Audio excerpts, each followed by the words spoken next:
Successful ആയിട്ടുള്ള പല business ഓണേഴ്സിനും പ്രധാനമായിട്ടുള്ള 3 ഹാബിറ്റ്സുകൾ ഉണ്ടായിരുന്നു. ആ 3 ഹാബിറ്റ്സിൽ ഒന്നാമത്തതാണ് അവരെ നെറ്റ്വർക്കിംഗ് എന്നുള്ളത്. പല ബിസിനസ് ഓണേഴ്സുമായിട്ട് അവരെന്ത് ചെയ്യും, പല പ്രാവശ്യങ്ങളും മീറ്റിന് കൂടുകയും അവരായിട്ട് നല്ല രീതിയിൽ സംസാരിക്കാനും കൂടെ ഉണ്ടായിരുന്നു. സ്വയം അവരെ ബിസിനസ്സും ഇവരെ ബിസിനസ്സും എൻറ്റയർലി ഡിഫറെൻ്റ് ആണെങ്കിലും അതിൽ ചില കാര്യങ്ങൾ, സ്റ്റാഫിനെ എങ്ങനെ എടുക്കണം, അല്ലെങ്കിൽ എങ്ങനെ ഒരു സിസ്റ്റത്തെ ബിൽഡ് ചെയ്യണം, അല്ലെങ്കിൽ എങ്ങനെ ഒരു കമ്പനി ലീഗലായിട്ട് കൊണ്ടുപോകണം, എങ്ങനെ അതിൻ്റെ ബാക്കപ്പ് സപ്പോർട്ട്, ഇതെല്ലാം ഇതിൻ്റെ ഫ്രെയിം വർക്ക് ആക്ച്വലി സെയിമാണ്. അവിടെ പ്രൊഡക്റ്റോ സർവീസോ മാറുന്നുണ്ടെങ്കിലും ഇതാണ് ഒന്നാമത്തെ കാര്യം.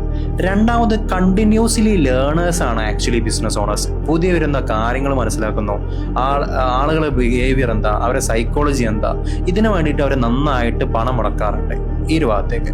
മൂന്നാമത്തെ ഒരു കാര്യമാണ് അവർക്കായിട്ട് സമയം കണ്ടെത്താറുണ്ട് എന്നുള്ളതാണ്. പല ബിസിനസ് ഓണേഴ്സ് എപ്പോഴും പറയണ സമയമില്ല, തിരക്കാണ്, ബിസിയാണ്, ഒരു ഒഴിവില്ല, എപ്പോഴും അങ്ങനെ നടക്കണം. പക്ഷെ അവർക്ക് വേണ്ടിയിട്ട് അറ്റ്ലീസ്റ്റ് ഒരു കുറച്ച് സമയം അവർക്ക് മാറ്റി വെക്കുന്നുണ്ട്. ആ മാറ്റി വെക്കുന്നതിലൂടെ അവർ കംപ്ലീറ്റ്ലി ഡിസ്ട്രാക്ഷൻസ് ഇല്ലാത്ത രീതിയിൽ ഇരുന്നിട്ട് അവർ പുതിയ നെക്സ്റ്റ് മന്തിലേക്കുള്ള ആക്ഷൻസും എന്തൊക്കെ കാര്യങ്ങൾ ചെയ്യണം, ഈ മാസം എന്തൊക്കെ മിസ്റ്റേക്കുകൾ പറ്റി, എന്തൊക്കെ കാര്യങ്ങൾ ഇമ്പ്രൂവ് ചെയ്യണമെന്ന് കാര്യങ്ങൾ കൃത്യമായി മനസ്സിലാക്കി അതിനനുസരിച്ചുള്ള കാര്യങ്ങൾ അവർ ചെയ്തു പോകുന്നു എന്നുള്ളതാണ്.